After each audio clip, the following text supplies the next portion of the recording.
Hey, welcome back to the second now edition of the Blue and Gray Preview Show. I am Matthew Bartlett, editor of the Roost, and I'm joined now with JP Heath, voice of the Rice Owls. After one football game in the books, we're going to touch on that briefly, the loss against Arkansas, and then kind of dwell most of this episode on the University of Houston and the Bayou Bucket. So I guess we'll get the tough part maybe out of the way first, JP. Kind of overall impressions. What do you kind of think about the first time we got to see the Owls on the field this year? I mean, obviously, after only having 5 games last year, it was majestic. Just the actual game presentation and just being on the road against an SEC West team that was unlike a lot of environments that we have been at. Nate and I were talking like we couldn't see above us, and you might have a better perspective. I didn't even see the final attendance, and it was a late arriving crowd, as most college football crowds are, but they were loud.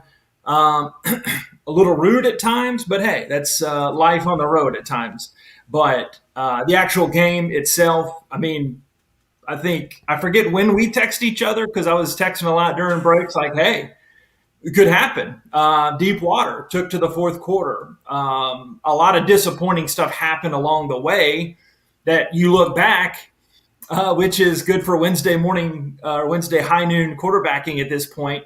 That you said, if that didn't happen, if that didn't happen, if that didn't happen, but they did, and they still had an opportunity. The final score a little deceiving, but the injury front, how's Bradley Rosner going to be? That was the big blow coming out. I love the way the defensive line played, and you still have to get an answer at quarterback, and you've got to. It is imperative to establish the running game. So that's my little 2-minute diatribe on that. Yeah, that was a lot of things. I thought kind of to keep us, you and I could probably go for an hour just on Arkansas, but we promised to stick to Houston a little bit. I kind of wanted to boil it down to maybe your highlights, your one best thing you saw, and then the one good, one bad. What was the most concerning? I think for me, to kind of kick us off, I think the good thing that I saw was this secondary, man, looked so good with George Nyquil back there. I think Gabe Taylor ended up playing most of the second half. And the young corners, you had Jordan Dunbar and Sean Fresh going up against an all SEC wide receiver and a pretty good passing attack. And never once did they look uncomfortable or overmatched. So I think that's my high note. My concern, which you kind of touched on, is running the football. And that's kind of something that this coaching staff has kind of made their bread and butter and what they're going to be about. And when you average 2.2 yards per carry, that makes you puts you behind the chains and makes everything else in your life a lot more difficult to do. And so that was if there were one thing I'd hope that we kind of see, and we won't be playing SEC sized, we'll see any SEC sized bodies when we see the game against U of H this coming weekend. Well, they got a couple big guys, but not nearly that combination of athleticism and size. I think that's the kind of thing I have circled on what needs to get fixed quick. What about you? Same. I mean, it's running the football. That's the one thing you've got to pound the rock. That's one of the three tenets of Coach Bloomgren. They've got to do a better job on just establishing that ground game. And the other positive that I didn't mention in my 2-minute diatribe was August Pete. Since you said the corners, I'll flip it on the other side of the ball and just saying we hadn't seen August play like that. And you say, yeah, duh, he had a career high in yards, but the ability and that stretching of the field, we saw a lot more of that. What we hopefully will see a lot more of Coach Tui's emphasis in that West Coast nature of the offense.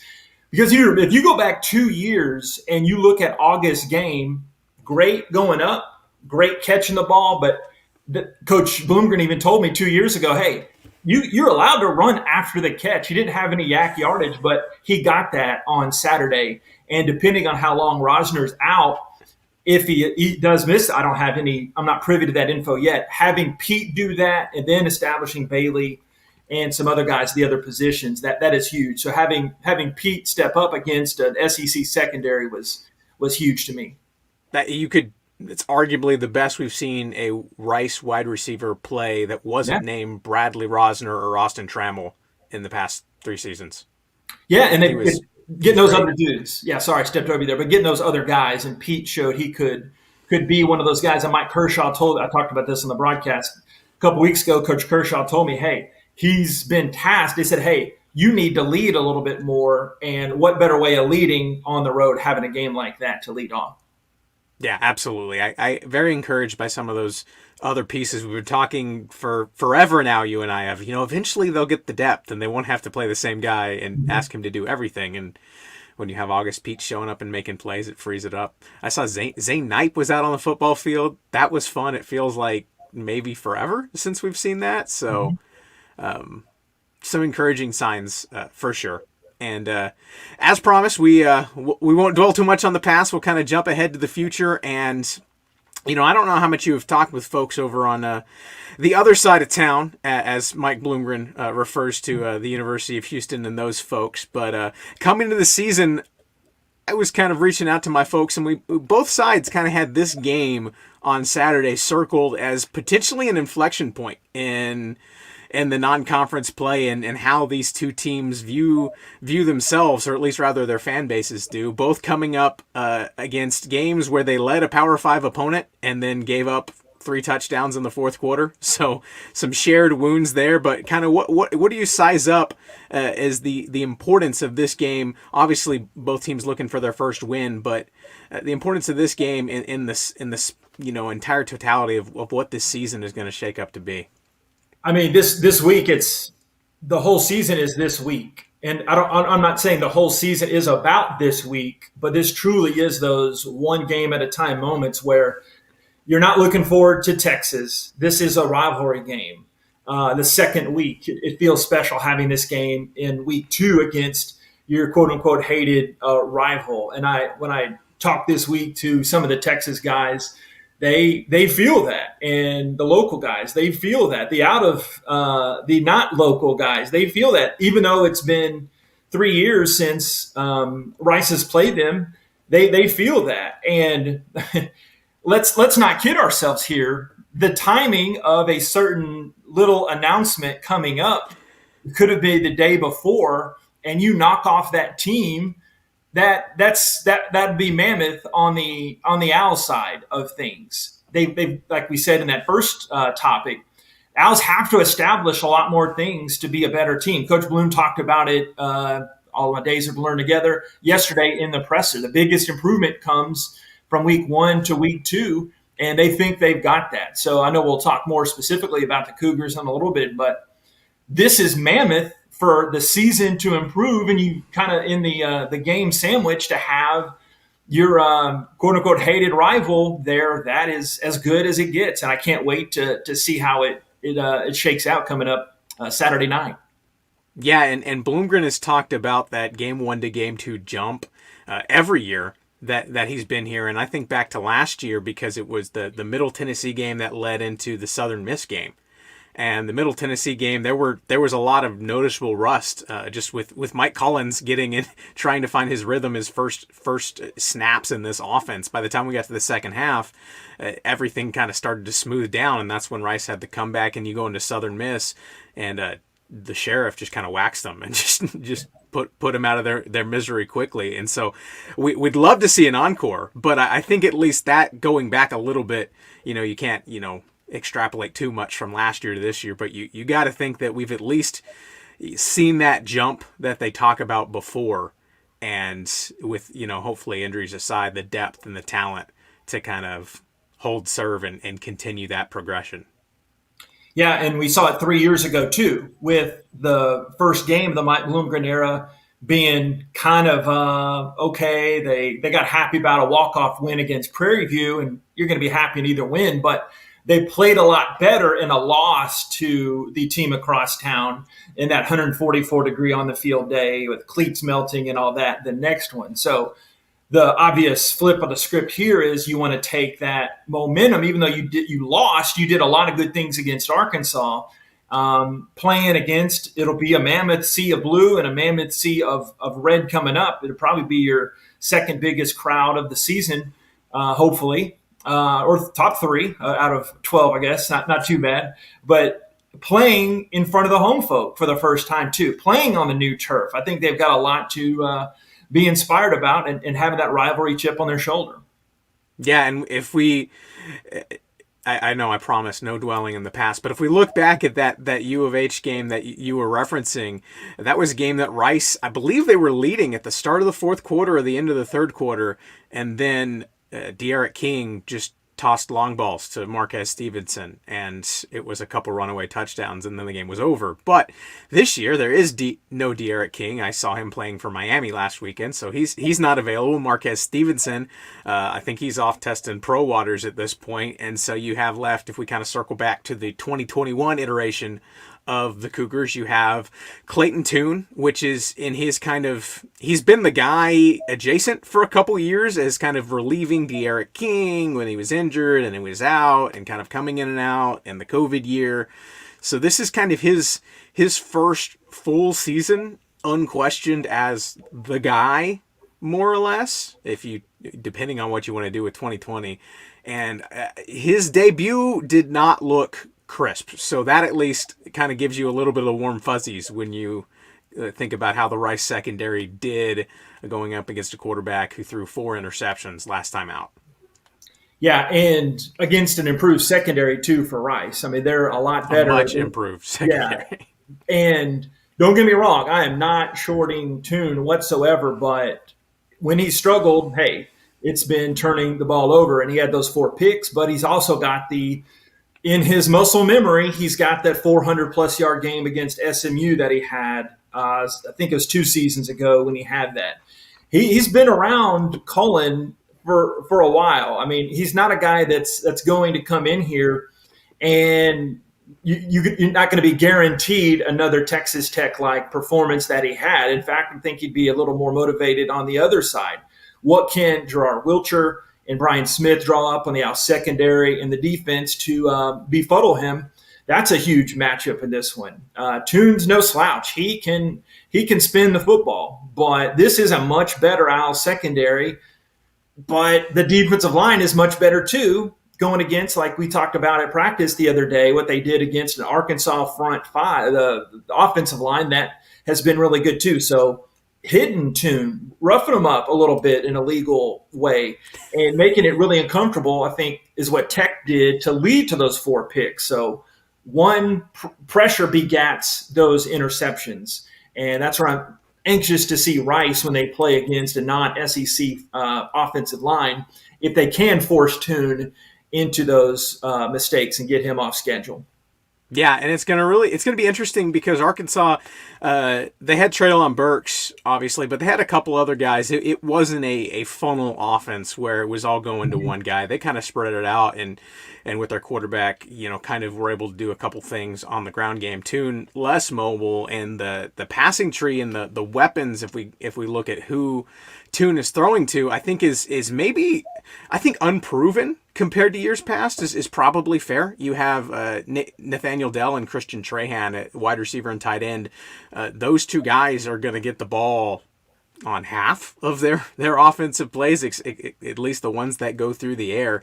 And so we saw the secondary kind of clamp down and stop Burks from getting much of anywhere. If you can kind of limit Dell and then keep Trahan under control in the middle of the field, then I think that's where it gets interesting, because this offense is not as explosive as it's been in years past. Mm-hmm. And I'm not saying that it's shut those 2 guys down and you're good, but if you can take them out of the game and force Tune and Mulba Carr at running back to beat you, I think that's a place that Rice would feel very comfortable. Is that simplifying it maybe too much, or does that feel about right?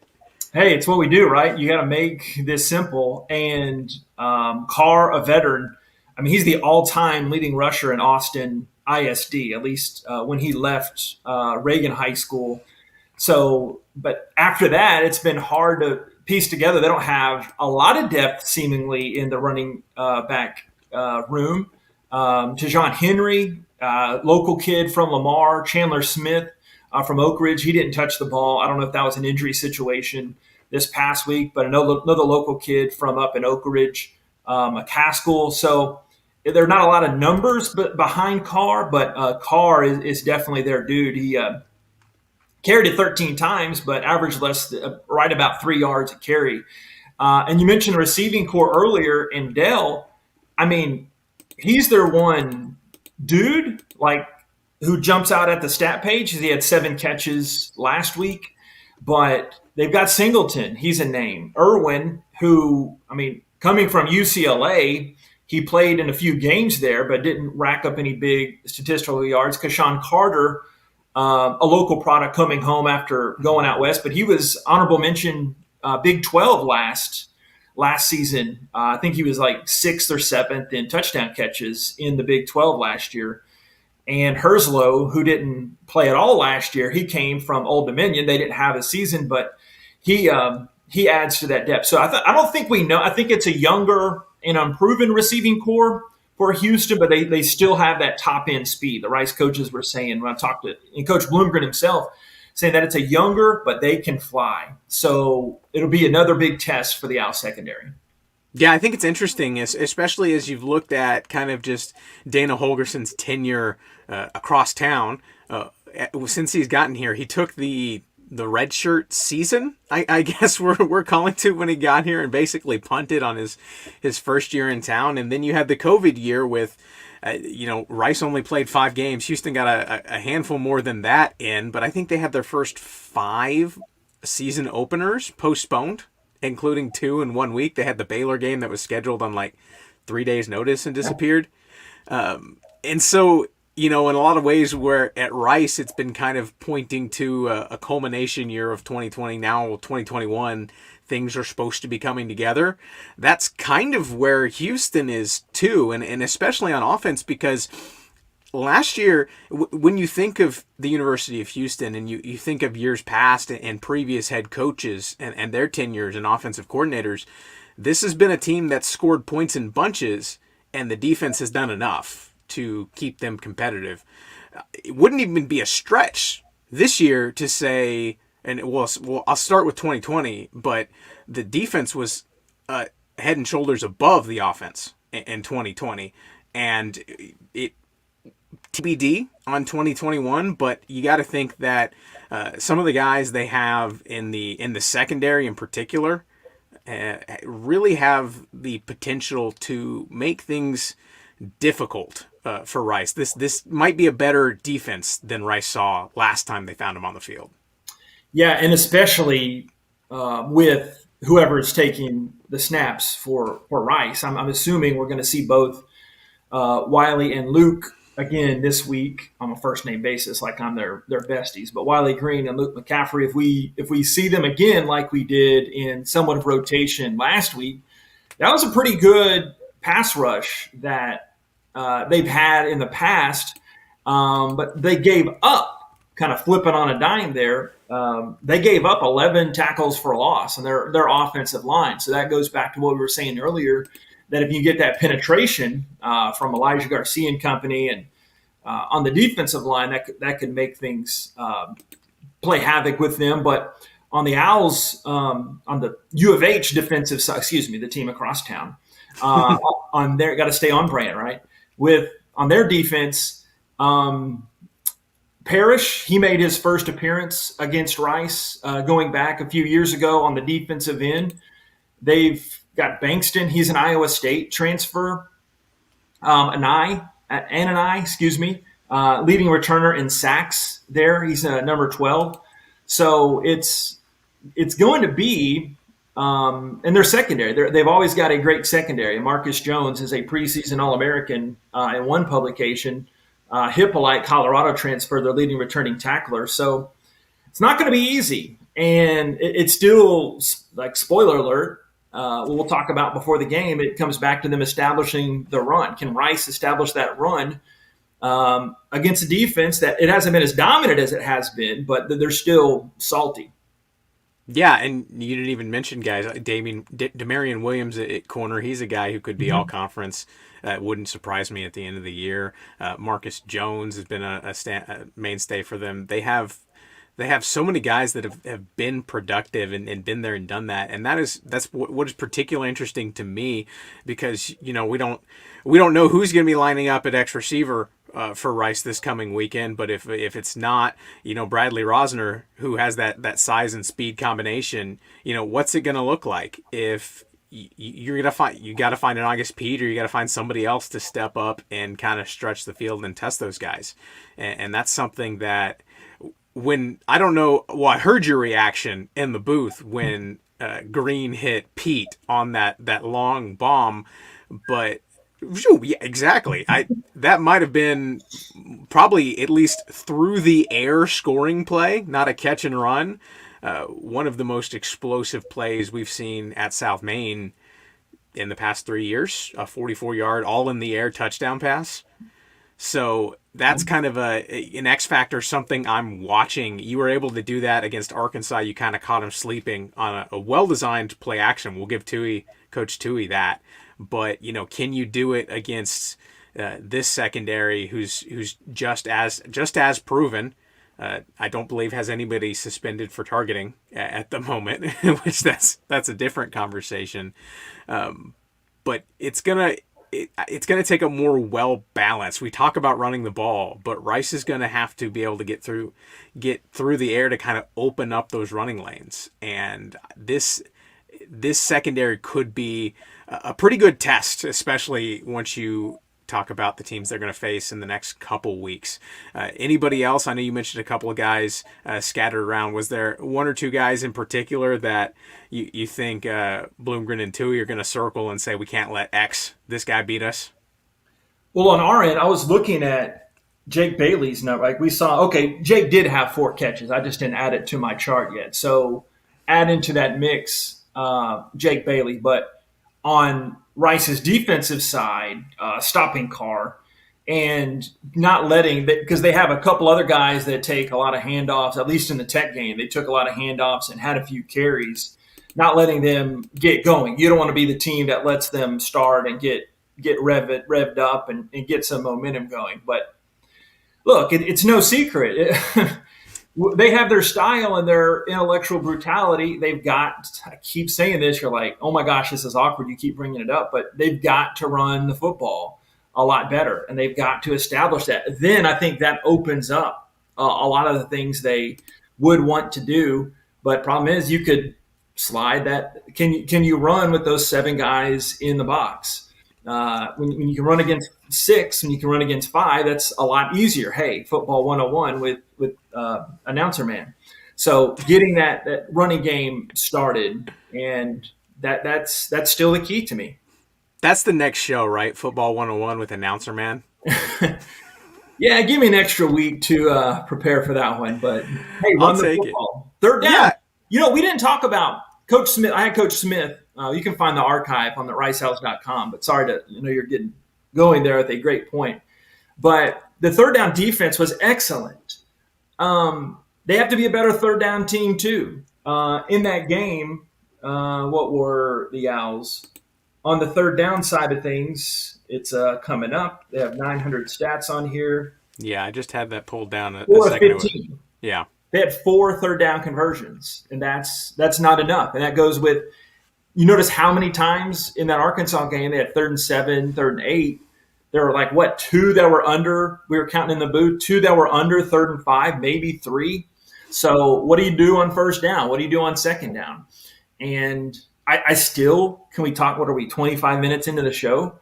How do you – who's taking a majority of the snaps? You've got to solidify that position too. They want to. I know they do, but someone's got to take the lead on that and prove that they're the guy. Yeah, and I think it's – we're going to be talking about this until there is a guy.